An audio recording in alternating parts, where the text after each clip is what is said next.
Hello, and welcome to English in Fluency. My name is Alex, and I am so happy you are here with me today. Let's start with a little story. Imagine a person named David. He wakes up in the morning, and the first thing he does is look at his phone.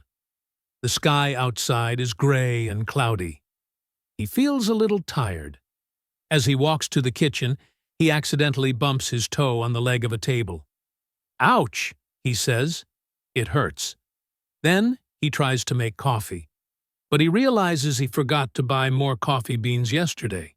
So, no coffee. He makes some toast, but he leaves it in the toaster for too long, and it comes out black and burned. He sighs and throws it in the bin. On his way to work, his bus is late. When he finally gets on, it is very crowded, and he has to stand the whole way. During the journey, a woman accidentally spills her water on his shirt. It's not a lot, but now his shirt is wet and uncomfortable. When he finally arrives at his office, his boss looks at him and says, "You're late, David." Now, let me ask you a question. Have you ever had a day like this? A day where everything seems to go wrong. One small thing after another. It feels like the universe is working against you. On days like this, it is very easy to think, "Today is a terrible day. I am so unlucky. Nothing ever goes right for me." This way of thinking is very common. It is a trap that is easy to fall into. Your mind starts to look for more bad things. You start to expect bad things to happen. And this feeling, this dark cloud of negativity, can follow you for the whole day, or even the whole week. It can affect your work, your relationships, and how you feel about yourself. But what if I told you there is another way? What if I told you that you have a power inside you that can change a day like David's? This power is not magic, it is a skill. And like any skill, you can learn it and get better at it with practice. This power is the power of positive thinking. Today, on English in Fluency, we are going to explore this incredible power.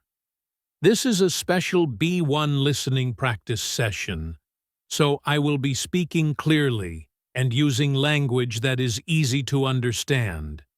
You can listen to improve your English comprehension, and at the same time, you will learn practical techniques to bring more positivity into your life. We will talk about what positive thinking really is and what it is not. We will learn how to notice our negative thoughts and how to change them. We will discover simple habits that can train our brains to see the good in any situation. So, find a comfortable place, relax, and let's begin this journey together. By the end of our time today, you will have the tools to face any situation, even a day like David's, with a stronger, more positive mind. First, it is very important to understand what positive thinking is not. Many people have the wrong idea about it. They think that positive thinking means you must ignore all the bad things in your life. They believe it means you have to pretend to be happy all the time, even when you are sad or angry or scared. This is not true. This is called toxic positivity, and it is not healthy. It is like having a broken arm, and instead of going to the doctor, you just smile and say, "Everything is fine. My arm is perfect." This does not fix the problem. In fact, it can make the problem worse, because you are not dealing with it. Positive thinking is not about ignoring reality. It is not about pretending that problems do not exist. Problems are a part of life. We all face challenges, disappointments, and sadness. Positive thinking is about how we approach these challenges. Let's imagine two people, both sailing a small boat across the sea. Suddenly, a big storm begins. The sky turns dark, the waves become huge, and the wind blows very hard. One sailor, let's call him Michael, immediately thinks, "This is the end. The storm is too strong. My boat will sink, and I will be lost. There is no hope." He becomes paralyzed by fear. He stops trying to control the boat. He just sits and waits for the worst to happen. His negative thoughts have taken away his power to act. Now let's look at the other sailor. Her name is Olivia. When the storm begins, she also feels scared. Her heart is beating fast. The situation is dangerous, and she knows it. She does not pretend the storm is not there. She does not say, "What a lovely sunny day." She sees the reality of the situation, but her thoughts are different from Michael's. She thinks, "This is a very big storm. It will be difficult, but I have sailed through storms before. My boat is strong. I need to focus. I will steer the boat through the waves, one wave at a time. I can do this." Olivia's thinking is positive. It is not about denying the problem. It is about believing in her ability to handle the problem. It is about focusing on solutions, not on the fear. Her positive mindset gives her the strength to take action, to fight the storm, and to keep going. This is the true meaning of positive thinking. It is the belief that you are capable. It is the focus on what you can do, not on what you cannot control. Michael focused on the size of the storm, which he could not control. Olivia focused on her actions and her boat, which she could control. Life will always send us storms.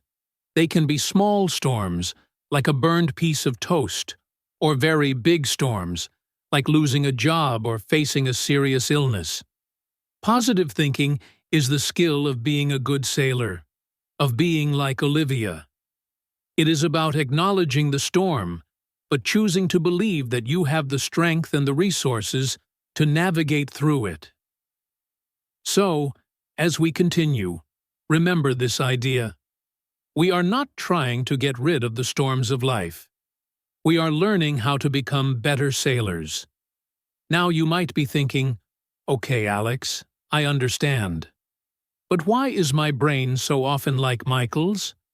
Why do I automatically think of the worst thing that can happen?" This is an excellent question, and there is a scientific reason for it. Our brains have something called a negativity bias. This sounds like a complicated term, but the idea is simple. Our brains are naturally more sensitive to bad news, negative experiences, and unpleasant thoughts than they are to good ones. Think about it. If you receive 10 compliments in a day and 1 criticism, which one do you remember most at the end of the day? For most people, it is the one criticism. It sticks in our minds. This negativity bias comes from a very long time ago, from our ancient ancestors. For them, the world was a very dangerous place. They had to be constantly alert for threats, like dangerous animals or enemy tribes. The person who noticed the dangerous snake in the grass was the one who survived. The person who was relaxed and only noticed the beautiful flowers might not have been so lucky. So, their brains developed to be very good at finding danger, at seeing what could go wrong. This was a survival skill. It kept them alive, and they passed this trait down to us. Our brains are still wired in the same way. They are like a smoke detector. They are designed to find any small sign of trouble. This is why it is so easy to worry about the future, or to remember past mistakes. Your brain is just trying to protect you. The problem is that in our modern world, we do not face the same kind of physical dangers every day. But our brains still use the same system. So, a critical comment from our boss can feel like a life-threatening danger to our brain. Forgetting an appointment can trigger a wave of panic, as if we have just seen a hungry lion. The negativity bias makes our brains like Velcro for bad experiences and like Teflon for good experiences. The bad things stick easily, and the good things slide right off. Knowing this is very powerful.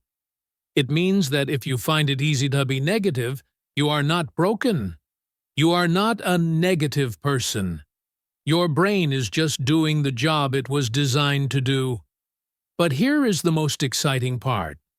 We now know something our ancestors did not. We know about something called neuroplasticity. This is another big word with a simple, beautiful meaning. It means that our brain can change. It is not fixed like a rock. It is more like a muscle. The more you use it in a certain way, the stronger it becomes in that way. Every time you have a thought, you create a small pathway in your brain. If you have the same thought again and again, that pathway gets deeper and wider, like a path in a forest that people walk on every day. It becomes easier and faster for your brain to follow that path. If you constantly think negative thoughts, like, "I am not good enough," or "something bad is going to happen," you are building a very wide, very strong negative pathway in your brain. Your brain will automatically take this path because it is so easy to travel. This is why negative thinking can become a habit. But because of neuroplasticity, you can build new paths. You can start creating positive pathways. At first, it will be difficult. It is like trying to walk through a part of the forest where there is no path. You have to push through the trees and bushes. It takes effort and concentration. But if you walk that new path every day, soon a small trail will appear. If you keep using it, the trail will become a clear path. And eventually, this new positive path can become wider and stronger than the old negative one. Your brain will start to take the positive path automatically.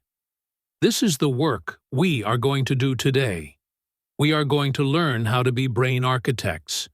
We will learn the tools to build new, positive pathways in our minds. It is not about fighting your brain's natural negativity bias. It is about understanding it, and then gently, patiently, teaching your brain new habits. So, let's start with our first and most powerful tool, learning to recognize and reframe our thoughts. The first step in changing your thoughts is to become aware of them. Most of the time, our thoughts just happen automatically. They pop into our heads without us even noticing. A famous writer once called these automatic negative thoughts, or ANTS. I like this name because it helps us to picture them as little ants crawling around in our minds, causing trouble. To build our new positive pathways, we first need to become ant catchers. We need to learn to spot these ANTS as they appear. There are many different types of ANTS, but let's talk about three very common ones. The first one is the all-or-nothing ANT. This ANT sees everything in black and white. There are no gray areas. Things are either perfect or a complete failure. For example, let's say you are learning to play the guitar. You practice a song and make one small mistake. The all-or-nothing ant crawls into your mind and says, "I will never be able to play this. I am terrible at the guitar." You see? One small mistake means you are a total failure. There is no middle ground, like, "I am learning," and learning involves making mistakes. Let me tell you about a young woman named Clara. Clara decided she wanted to eat more healthily. She made a plan to eat salads and vegetables and avoid sugar. For 3 days, she followed her plan perfectly. She felt great. On the 4th day, A colleague at work brought in a beautiful chocolate cake for his birthday. Everyone was having a slice. Clara told herself she would just have a very small piece, but the cake was so delicious that she ate a whole slice. Immediately, the all-or-nothing ANT appeared in her mind. It whispered, "You failed. You have no self-control. Your healthy eating plan is ruined. You might as well eat the whole cake now." Clara felt so discouraged by this thought that she did exactly that. She ate 2 more slices of cake and then went home and ordered a pizza. Her one small slip became a huge failure because of that all-or-nothing thought. What if Clara had recognized that ANT? She could have said, "Wait a minute. Eating one piece of cake does not ruin everything. I have been eating healthily for 3 days. That is fantastic. Today, I celebrated a birthday with my colleague. Tomorrow, I will go back to my healthy plan." This different thought would have changed everything. Let's do a little practice together. I am going to say an all-or-nothing thought. I want you to listen carefully. Then, I will be quiet for a moment. In that silence, I want you to think of a better, more balanced thought. Are you ready? Okay, here is the thought. I gave a presentation at work, and I forgot one important point. My presentation was a complete disaster. Pause for 10 seconds. Now, how could we change that? A more balanced thought might be, I am disappointed I forgot that one point, but I presented all the other information very well. Overall, it was a good presentation, and I can learn from my mistake for next time. Can you feel the difference? The first thought makes you feel like a failure. The second thought allows you to be human and to grow. The second type of ant is the catastrophe ant. This ant is a drama queen. It takes a small negative event and turns it into a giant disaster. It always expects the absolute worst possible outcome. Let's say your friend doesn't reply to your text message for a few hours. The catastrophe ant jumps in and says, "She is angry with me. I must have said something wrong. Our friendship is over." It does not consider other possibilities, like maybe your friend is busy, or her phone's battery is dead, or she simply hasn't seen the message yet. Let me tell you about a man named Ben. Ben had a job interview. After the interview, he felt it went okay, but not perfectly. He was waiting to hear back from the company. A week passed, and he didn't receive an email or a phone call. The catastrophe ANT started working in his mind. It told him, "They hated you." The interviewer thought you were stupid. You will never get a good job. You will be unemployed forever. These thoughts made Ben feel so anxious and depressed that he stopped looking for other jobs. He just sat at home, feeling hopeless, imagining his terrible future. A few days later, he received a phone call. It was the company. The manager apologized for the delay. She had been sick and out of the office. They were very impressed with his interview and wanted to offer him the job. All of Ben's catastrophic thoughts were completely wrong. They caused him days of unnecessary pain and stress. Let's practice catching this ant now. Here is a catastrophic thought. Listen, and then try to find a more realistic way to think about it. The thought is, my boss asked to see me in his office. I am definitely going to be fired. Pause for 10 seconds. What is a better thought? Maybe something like, I wonder what my boss wants to talk about. It could be about the new project, or maybe he has some feedback for me. I will wait to see what he says before I assume the worst. This thought opens up possibilities instead of closing them down with fear. The third ant we will talk about is the blame ant. This auntie is always looking for someone to blame. Sometimes it blames other people for your problems. For example, I failed the test because the teacher hates me. Or, I am late because the traffic is always terrible in this city. When you blame others, you feel like a victim. You feel like you have no power over your own life. Other times, and this is very common, the blame auntie blames you for everything, even for things that are not your fault. Let's say you organize a picnic for your friends, and on that day, it rains. This auntie will tell you, "It's all my fault. I ruined everyone's day. I should have checked the weather better." This is not logical. You cannot control the weather. There was a woman named Maria who was a single mother. She worked very hard to provide for her son, Leo. One day, Leo came home from school looking sad. He told his mother that he didn't get chosen for the school football team. Maria's blame aunt immediately started talking to her. It said, "This is your fault. You work too much. You didn't have time to practice with him in the park. If you were a better mother, he would be on the team." These thoughts made Maria feel a deep sense of guilt and sadness. She hugged her son, but she felt like a failure. Later that evening, she decided to talk to her son again. She asked him how he was feeling. Leo said he was a little sad, but he was okay. Then he said, "The coach told me I am a good player, but I need to work on my speed. He said if I practice running, I can try again next year." When Maria heard this, she realized her blame aunt had been wrong. It wasn't about her being a bad mother. It was a specific challenge that her son could work on.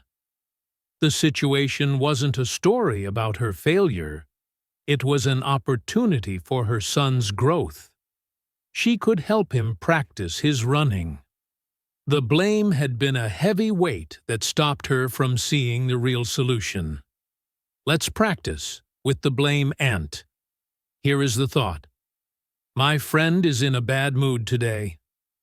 I must have done something to upset her. Pause for 10 seconds.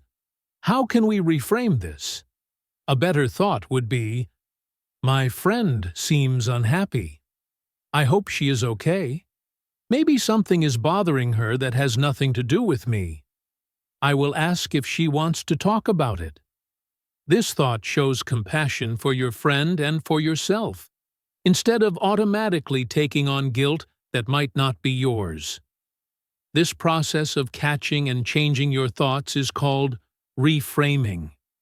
It is the core skill of positive thinking. It has 3 steps. Step 1 is catch it. You have to notice the negative thought when it appears. This takes practice.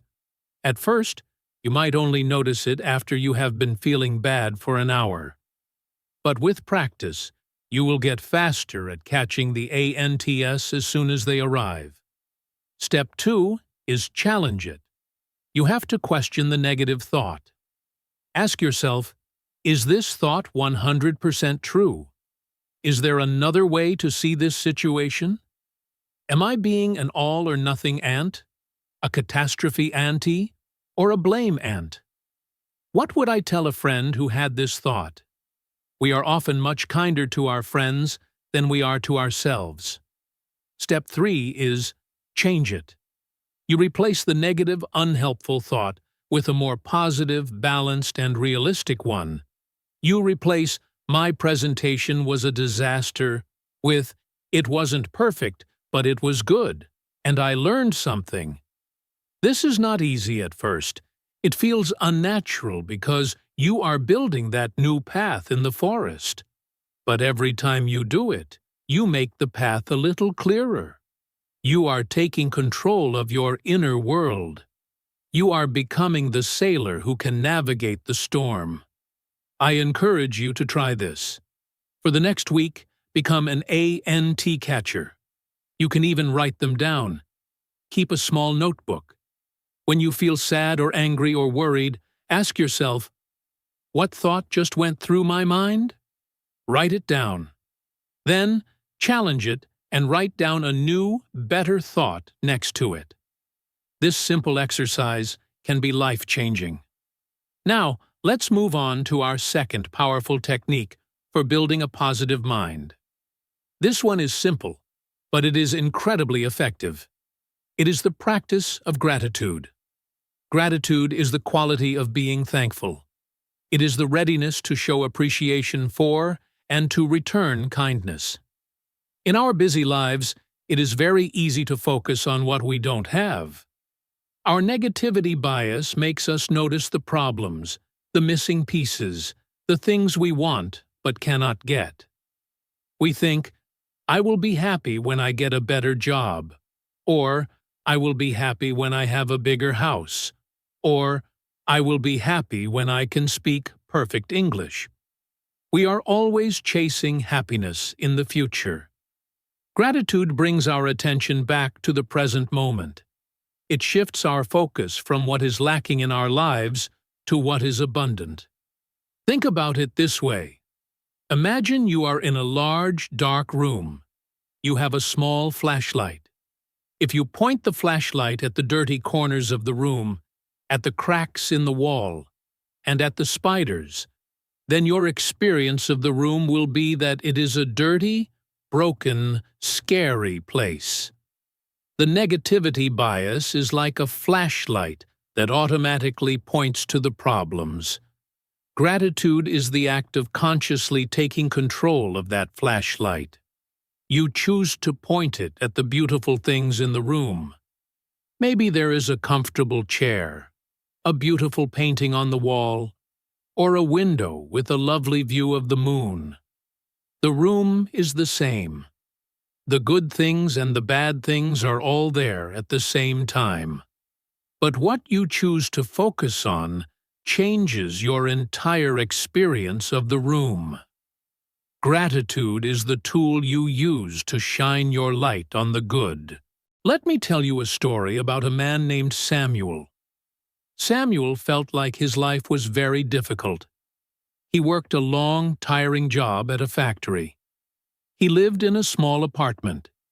He didn't have much money. Every day, he felt a sense of frustration and disappointment. His thoughts were always focused on what he didn't have. He didn't have a new car like his neighbor. He didn't have enough money to go on vacation. He didn't have an easy job. One day, he heard about the idea of a gratitude journal. He thought it sounded silly. What do I have to be grateful for? He thought. But he was feeling so low that he decided to try it. He bought a cheap notebook. That night, before he went to sleep, he sat down and tried to write 3 things he was grateful for. It was hard. His mind kept going back to his problems, but he forced himself to think. Finally, he wrote, 1. I am grateful for the hot meal I ate for dinner. It was simple, but it was warm and filling. 2. I am grateful for my bed. It is old, but it is comfortable and warm. 3. I am grateful that my son called me today. It was good to hear his voice. He felt a little strange, but he did it. The next night, he did it again. He wrote that he was grateful for the hot shower he had in the morning, for a funny joke a co-worker told him, and for the song he heard on the radio on his way home. He kept doing this, night after night. Slowly, something began to change inside Samuel. He started to notice good things during his day, because he knew he would need to write them down later. He started to really taste his food. He started to pay more attention to the kindness of the people around him. He began to notice the beauty of the sunset on his walk home from the factory. His problems were still there. His job was still tiring. His apartment was still small. but his experience of his life was completely different.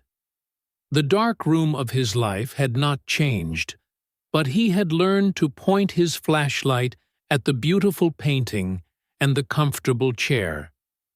His gratitude journal did not change his circumstances, but it changed his perspective. And by changing his perspective, it changed his feelings. He felt lighter, happier, and more at peace. He started to smile more at work. His co-workers noticed. His son noticed. This small, simple habit of writing down 3 good things a day had created a powerful, positive change that spread through his whole life. This is something we can all do, and we can practice it right now.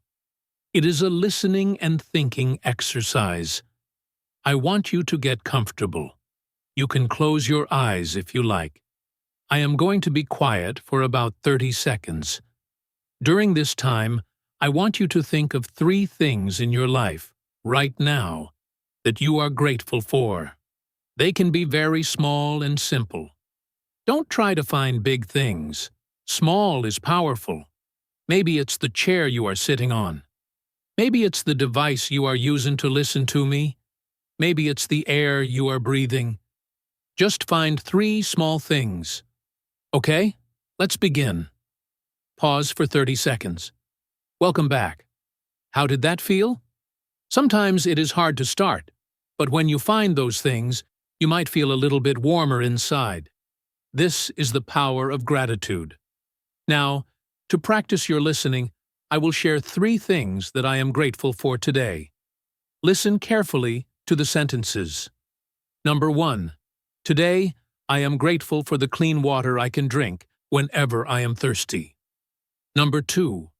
I am grateful for the technology that allows me to record this message and share it with people all over the world, like you. Number 3. I am grateful for the sound of birds singing outside my window this morning. It made me feel calm. You see, they are simple things. You can make this a daily habit. You can keep a journal like Samuel. Or, every night before you sleep, you can just think of 3 things. You can share them with a family member or a friend. This practice trains your brain to look for the good. It builds a powerful new gratitude pathway. Over time, your brain will start to notice the good things automatically. You will be building a positive mind, one thankful thought at a time. It is a beautiful and profoundly effective way to become a happier person. We have talked about reframing our negative thoughts and practicing gratitude. Now, let's explore a 3rd technique that works wonderfully with the first 2. This technique is about bringing our attention to the present moment. It is called mindfulness. Our minds are often like wild monkeys, jumping from branch to branch. One moment, we are thinking about a mistake we made last week, the past. The next moment, we are worrying about a meeting we have tomorrow, the future. We are very rarely fully present in the now. We are eating our lunch, but thinking about our emails. We are talking to our children, but thinking about our to-do list. This constant jumping between the past and the future is a major source of stress and negativity. Most of our regrets are in the past, and most of our anxieties are about the future. Mindfulness is the simple practice of paying attention to the present moment, on purpose, without judgment. It is about bringing the wild monkey of your mind back to the here and now. It is not about stopping your thoughts. That is impossible. Thoughts will always come and go. Mindfulness is about changing your relationship with your thoughts. Imagine you are sitting on the side of a road. The cars passing by are your thoughts. Sometimes they are fast cars, sometimes they are slow cars, sometimes they are happy thoughts, sometimes they are sad or worried thoughts. Normally, What we do is run out into the road and try to chase after every car. We get attached to a thought and follow it down the road. Mindfulness teaches us to simply sit by the side of the road and watch the cars go by. A worried thought appears. You notice it. Ah, there is a worried thought. And then you let it drive away. You don't judge it. You don't try to stop it. You just observe it. This practice can create a space between you and your thoughts. You begin to realize that you are not your thoughts. You are the observer of your thoughts. This space gives you freedom. It gives you the power to choose which thoughts you want to engage with. When you catch an ant, a negative thought, mindfulness helps you to see it clearly as just a thought, not as a reality. This makes it much easier to reframe it. A simple way to practice mindfulness is to focus on your breath.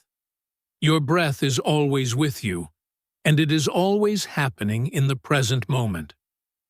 Let's try a very short mindfulness exercise together. You can do this sitting down or lying down. Just get into a comfortable position. You can close your eyes or look down at the floor. Now, bring your attention to your breath. Don't try to change it. Just notice it. Notice the feeling of the air entering your nose. Notice your chest or your belly rising as you breathe in. Notice the feeling of the air leaving your body as you breathe out. Your mind will wander. That is what minds do. A thought will pop up. What am I doing? This is silly. I need to check my phone. When you notice your mind has wandered, just gently and kindly guide it back to your breath.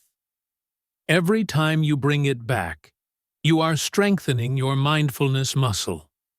Let's just sit like this for 1 minute, focusing on our breath. I will tell you when the minute is over. Let's begin. Pause for 60 seconds. Okay. You can gently open your eyes. How was that? Even just 1 minute of mindfulness can help to calm your nervous system and clear your mind. You can do this anytime, anywhere. When you are feeling stressed at work, you can take 3 mindful breaths. When you are waiting in a line, you can focus on the feeling of your feet on the floor. This is a practice of coming back to the present moment, again and again. We can combine this practice of mindfulness with another powerful tool, positive affirmations. An affirmation is a short, positive statement that you say to yourself. It is a way of planting a seed for a new, positive thought pattern. Now, some people think affirmations are about lying to yourself. If you are poor and you say, "I am a millionaire," 100 times, you will not magically become a millionaire. It does not work that way. Affirmations must be believable to you. They should be about your attitude and your abilities, not just about your external circumstances. Also, it is very powerful to say them in the present tense, as if they are already true. For example, instead of saying, "I will be calm," you can say, "I am calm." Instead of, "I will handle this problem," you can say, "I am capable of handling challenges." The purpose of an affirmation is to challenge the old negative beliefs and to build that new, positive pathway in your brain. When you repeat an affirmation, you are consciously choosing to walk on that new path. Let's look at how Clara, the woman who ate the chocolate cake, could use an affirmation. Her old negative belief was, "I have no self-control." This thought made her feel weak. A good affirmation for her would be something like, "I am in control of my choices," or "I choose to nourish my body with healthy food." When she feels tempted to break her healthy eating plan, she can pause, take a mindful breath, and repeat this affirmation to herself. It reminds her of her goal and her strength. It helps her to make a better choice in the present moment. Let's practice some affirmations together now. This is a great listening exercise. I will say an affirmation, and then I will leave a pause. If you feel comfortable, you can repeat the affirmation out loud after me, or you can just say it silently in your mind. Repeating it out loud is often more powerful because you are engaging more of your senses. Ready? Let's begin. I am learning and growing every day. Pause. I choose to focus on the good. Pause. I am resilient and can handle whatever comes my way. Pause. I am grateful for this present moment. Pause. I treat myself with kindness and respect. Pause. How did that feel? Saying these words can sometimes feel strange at first, but if you practice them regularly, especially in the morning when you wake up or at night before you sleep, you are actively programming your mind for positivity. You are giving your brain a positive direction to follow throughout the day. You are replacing the voices of the ANTS with your own voice of strength, capability, and kindness. This is a profound act of self-care. So, we have now learned 3 powerful practical techniques: reframing our negative thoughts, practicing gratitude, and using mindfulness and affirmations. These are not separate tools. They all work together. Mindfulness helps you to catch your negative thoughts. Reframing helps you to change them. Gratitude helps you to shift your focus to the good that is already present. And affirmations help you to build a new, positive self-concept. Together, they form a complete toolkit for building a positive mind. Let's go back to our first story, the story of David and his terrible morning. He woke up, bumped his toe, had no coffee, burned his toast, was late for the bus, got water on his shirt, and was criticized by his boss. His initial thought was, "Today is a terrible day. I am so unlucky." This is an all-or-nothing thought. It sets him up to have a bad day. Now, imagine a different David. A David who has been practicing the skills we talked about today. He wakes up and the sky is gray. He thinks, okay, it's a cloudy day. Maybe I can wear my new sweater. He bumps his toe. Ouch, that hurts. He takes a mindful breath and focuses on the sensation until it passes. He discovers he has no coffee. He feels a moment of disappointment. But then he reframes the thought. Instead of, "My morning is ruined," he thinks, "This is a good opportunity to try that new tea I bought." He burns his toast. He catches the blame ant that wants to tell him, "You can't even make toast correctly." He reframes it. "Oops, I was distracted. I'll be more careful next time." He is practicing self-compassion instead of self-criticism. On the bus, a woman spills water on him. His first reaction is anger, but he takes a breath. He sees the woman is very sorry. He says, "It's okay. It's just water. It will dry." He chooses kindness. He might even use an affirmation, "I am calm and patient in frustrating situations." When he gets to work and his boss says, "You're late," he doesn't hear it as, "You are a terrible employee." He reframes it. He says, "Yes, I am sorry. The bus was delayed. I will make up the time." He sees it as a simple fact, not a personal attack. This new David experiences the exact same events as the first David. Nothing about his external world is different, but his internal world, his inner experience, is completely different. The first David arrived at his desk feeling angry, unlucky, and defeated. He will probably have a very unproductive and unhappy day. The second David arrives at his desk feeling calm and in control. He has faced a series of small challenges and has handled each one with mindfulness and grace. He is ready to have a productive and positive day. Which David do you want to be? You have the choice. You have the tools. The journey to a more positive mind is a marathon, not a sprint. It is a daily practice. There will be days when it is easy, and there will be days when the old negative habits feel very strong. That is okay. It is part of the process. On those difficult days, be kind to yourself. Don't use the all-or-nothing ANT and think, I failed at being positive. Just notice what happened and gently begin again. Every single time you choose a positive thought over a negative one, you are winning.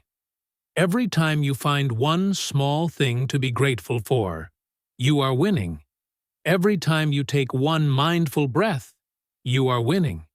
You are building that new path in your brain, one step at a time.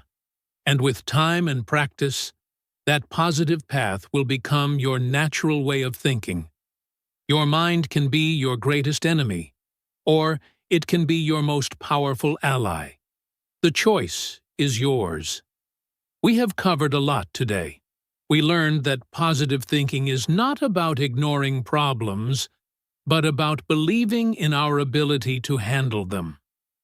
We learned about our brain's natural negativity bias and the amazing power of neuroplasticity that allows us to change our brains. We practiced our 3 main techniques: recognizing and reframing our automatic negative thoughts, practicing gratitude to focus on the good, and using mindfulness and affirmations to stay in the present and build our inner strength. I hope this session has been helpful for you, not just for your English listening practice, but for your life. Remember that learning a language is a journey, just like learning to think positively. It requires patience, practice, and kindness towards yourself. You are capable of doing both. Thank you so much for spending this time with me today at English in Fluency. I truly appreciate your attention and your willingness to learn and grow. If you found this video helpful, please give it a like. It really helps our channel to reach more people who might need to hear this message.